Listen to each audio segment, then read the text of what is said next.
सभी भाई बहनों को मेरी ओर से जय मसीह की स्वागत करता हूं आज की इस वीडियो में। मेरे दोस्त, आज हम लोग जानेंगे शैतान के विषय में कि शैतान कितना भूखा और प्यासा और लालच है महिमा को लेकर। मेरे दोस्त, जिस तरह से हम सच्चा परमेश्वर, सच्चे गॉड की स्तुति, महिमा और धन्यवाद करते हैं ना, ठीक वैसा ही शैतान भी चाहता है कि मनुष्य मेरी आराधना करे, मेरी स्तुति करे और मेरे आगे झुके। मेरे दोस्त, बड़ा भूखा, बड़ा प्यासा और बड़ा लालच है शैतान। शैतान को ये बात पता है कि मैं अगर ऐसा करूंगा तो मैं नरक चला जाऊंगा।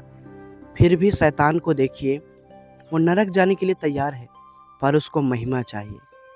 मेरे दोस्त, आइए कुछ वचनों को देखेंगे और जानेंगे किस तरह से शैतान आज महिमा के भूखे और प्यासे हैं।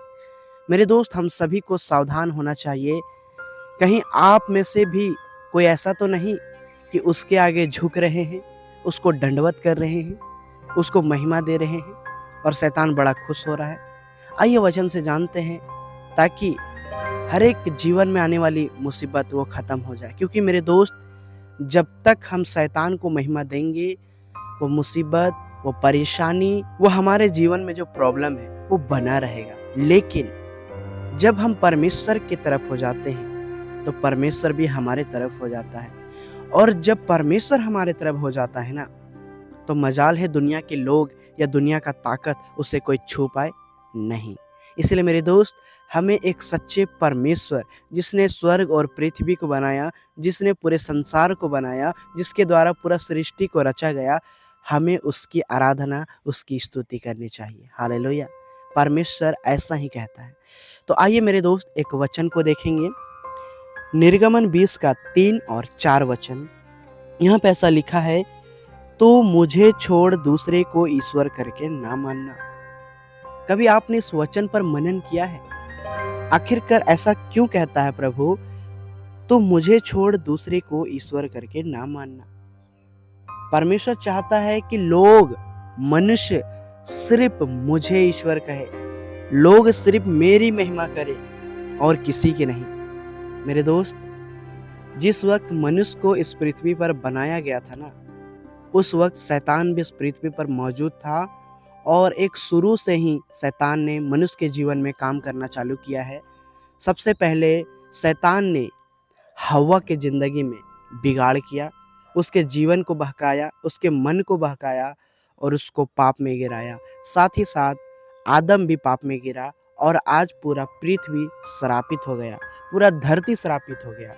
लेकिन मेरे दोस्त, खुशखबरी यह है कि यीशु मसीह सारे बंधन को तोड़ दिया है। उसके विषय में हम लोग आगे चर्चा करेंगे। सबसे पहले यहाँ देखते हैं, जब 4 वचन में देखते हैं तो यहाँ पे लिखा है, तो अपने लिए कोई मूर्ति खोदकर ना बनाना, ना किसी की प्रतिमा बनाना जो आकाश में या पृथ्वी पर या पृथ्वी के जल में है।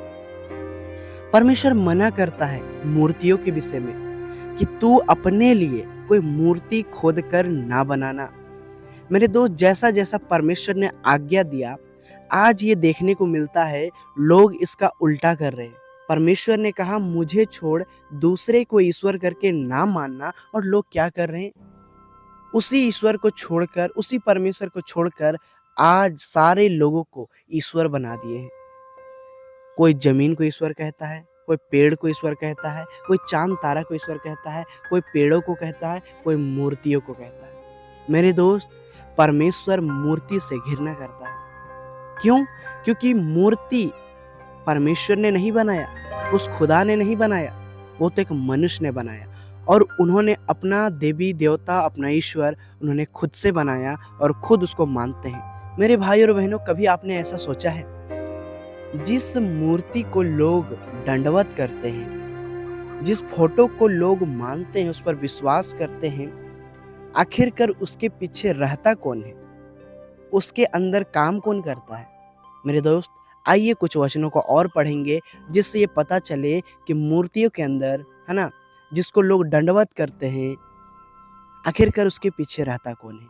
मेरे दोस्त, मैंने वचन को निकाला है मत्ती रचित सुसमाचार 4 का 8 वचन। मेरे दोस्त, ये वचन उस समय का है जब यीशु मसीह का शैतान के साथ परीक्षा हो रहा था। जब शैतान यीशु मसीह का परीक्षा ले रहा था, उस समय का ये वचन है। 8वां वचन में पढ़ूंगा। फिर इब्लीस उसे एक ऊंचे पहाड़ पर ले गया और सारे जगत का राज्य और उसका वैभव दिखाकर, 9 वचन, उससे कहा, यदि तू गिरकर मुझे प्रणाम करे तो मैं यह सब कुछ तुझे दे दूंगा। देख रहे हैं शैतान किस तरह से यीशु मसीह को कह रहा है।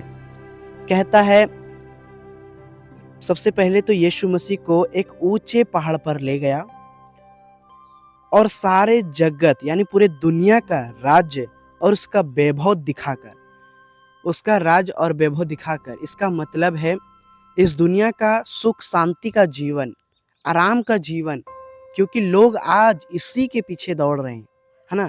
लोगों को अनंत जीवन नहीं चाहिए, लोगों को बस इसी जीवन का थोड़ा सा सुख और शांति और ऐशो आराम की जिंदगी चाहिए। लेकिन मेरे दोस्त, बाइबल वचन ऐसा बतलाता है कि हमारा जीवन इससे बढ़कर है। मेरे कहने का मतलब है, हम जो इस संसार में गाड़ी बंगला, है ना, सोना चांदी, बड़ा जमीन, बड़ा नाम, बड़ा घर, उसके पीछे दौड़ते हैं ना, हमारा जीवन इससे बढ़कर है। आपको इस बातों को समझना पड़ेगा। यहाँ पे जब देखते हैं तो किस तरह से शैतान यीशु मसीह को भरमाने का कोशिश करता है और कहता है कि तू मुझे प्रणाम कर, यदि तू ऐसा करेगा तो मैं सारा जो दिखाया वो सारे चीज तुझे दे दूंगा, क्योंकि इसका अधिकार मेरे पास है। लेकिन जब हम लोग देखते हैं वचन में, जब मेरे भाई और बहनों हम लोग 10 वचन को देखते हैं तो यहाँ पे ऐसा लिखा है, तब यीशु ने उससे कहा, हे शैतान, दूर हो जा, क्योंकि लिखा है, तू प्रभु अपने परमेश्वर को प्रणाम कर और केवल उसी की उपासना कर। तो यीशु मसीह वचन से जवाब देते हैं, तू अपने परमेश्वर, उसी को दंडवत कर, उसी को प्रणाम कर और उसी की उपासना कर। मेरे दोस्त, परमेश्वर शुरू में भी यही कहा था कि मुझे छोड़ किसी और को नहीं मानना, किसी को ईश्वर करके ना मानना। और यहाँ भी यीशु मसीह उसी वचन को उसको याद दिलाते हैं कि सिर्फ हम अपने ही परमेश्वर को, जो जीवित खुदा है, हम उसी को दंडवत करेंगे और उसी की उपासना करेंगे। उसको छोड़कर हम किसी को नहीं मानेंगे। एक वचन को और पढ़ेंगे, इससे ये पता चलेगा कि परमेश्वर है कौन। मेरे भाई और बहनों, मैंने निकाला है यूहन्ना रचित सुसमाचार 4 का 24 वचन। यहाँ पे लिखा है, परमेश्वर आत्मा है। हालेलुया। परमेश्वर क्या है? आत्मा है, और अवश्य है उसकी आराधना करने वाले आत्मा और सच्चाई से आराधना करें। हालेलुया। परमेश्वर आत्मा है और आत्मा कभी दिखाई नहीं देता है, लेकिन वो है। मेरे दोस्त, परमेश्वर है। वचन पे लिखा है, जो कोई परमेश्वर के पास आना चाहे, सबसे पहले वो विश्वास करे कि वह है। हालेलुया। मेरे दोस्त, यदि आप विश्वास नहीं करेंगे तो कैसे होगा? मेरे दोस्त, आज बहुत सारे लोग उस सच्चे परमेश्वर को, जो बाइबल का परमेश्वर है, उसको लोग नहीं मानते और उस पर विश्वास करना नहीं चाहते। लेकिन इस संसार में लोग अपना अपना ईश्वर बनाकर खुद उसको दंडवत करते हैं, उसको महिमा देते हैं। मैं आपको बताना चाहता हूं मेरे दोस्त, बुरा मत मानिएगा, जितने लोग मूर्ति को दंडवत करते हैं या फिर इसी प्रकार का किसी वस्तु को, फोटो को दंडवत करते हैं और उनको ऐसा लगता है कि यह ईश्वर है, मेरे दोस्त, आप बहुत बड़े धोखे में जी रहे हो। क्योंकि शैतान यही चाहता है कि लोग मेरे आगे झुके, वो किसी भी रीति से क्यों ना झुके, लेकिन मेरे आगे झुके, मुझे दंडवत करे, मुझे प्रणाम करे। और शैतान को बड़ा मजा आता है। मेरे दोस्त, शैतान जो लूसीफर है, वह एक समय में स्वर्ग में रहा करता था और इसी महिमा को पाने के लिए, इसी लालच के वजह से, इसी घमंड के वजह से वो फूल गया। और बाइबल वचन ऐसा बतलाता है कि उसे स्वर्ग से सीधे पाताल पर नीचे गिरा दिया गया। मेरे दोस्त, आपको सावधान होना पड़ेगा। मेरे दोस्त, कभी कोई ईश्वर, दुनिया का कोई किताब, दुनिया का कोई ताकत ये नहीं कहता कि तुम मुझ पर विश्वास करो तो तुम स्वर्ग जाओगे। लोग दिलासा जरूर देते हैं, लेकिन उसका जीवन में कोई भी बदलाहट नहीं आता है। मेरे दोस्त, लोग कहता है मेरा धर्मशास्त्र सच्चा है, मेरा ईश्वर सच्चा है। लोग अपने अपने देवी देवता को बनाकर कहते हैं मेरा ईश्वर सच्चा है। मेरे दोस्त, अगर वो सच्चा है तो उसका फल आपको देखने को मिल सकता था, लेकिन मिला नहीं। मेरे दोस्त, जितने लोग दुनिया के अलग अलग आस्थाओं पर विश्वास करते हैं, देखिएगा अभी भी उसके जीवन में बदलाहट नहीं है। अभी भी उनके जीवन में नफरत है, गालियां हैं, बुराई है, शिकायत है, निंदा है। इसका मतलब वो सच्चा परमेश्वर हो ही नहीं सकता। मेरे दोस्त, मैं आपको विश्वास दिलाना चाहता हूँ, इस वचन पर जो विश्वास करता है ना, उसका जीवन बदल जाता है। उसका जीवन में बुराई खत्म होने लगता है, नफरत खत्म होने लगता है, झूठ बोलना बंद कर देता है।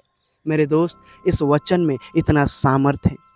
मेरे दोस्त, आपको इस वचन पर विश्वास करना पड़ेगा, क्योंकि मेरे दोस्त, यीशु मसीह कहता है बिना मेरे द्वारा कोई उस पिता के पास नहीं पहुंच सकता।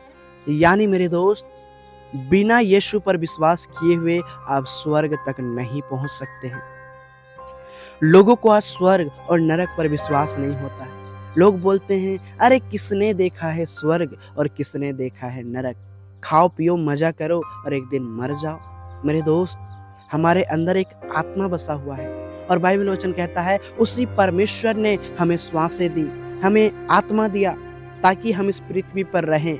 और रहने का भी कई मकसद है, मैं उस वीडियो पर किसी और दिन चर्चा करूंगा। लेकिन मेरे दोस्त, हमारे अंदर परमेश्वर का आत्मा है, और जिस दिन हम मर जाएंगे, जिस दिन हम इस संसार को छोड़ देंगे, उसी दिन यह आत्मा परमेश्वर के पास जाएगा, उस खुदा के पास जाएगा, और हमें लेखा देना पड़ेगा कि हमने अपने जीवन में क्या किया। मेरे दोस्त, मैं आप सभी को कहना चाहता हूँ, आपका जो न्याय है ना, वो आपके कर्मों पर नहीं टिका हुआ है, वो आपके विश्वास के ऊपर टिका हुआ है। मेरे दोस्त, हम चाह कर भी अच्छे कर्म नहीं कर सकते, क्योंकि मेरे भाई और बहनों, हमारे मन में सिर्फ और सिर्फ बुराई है।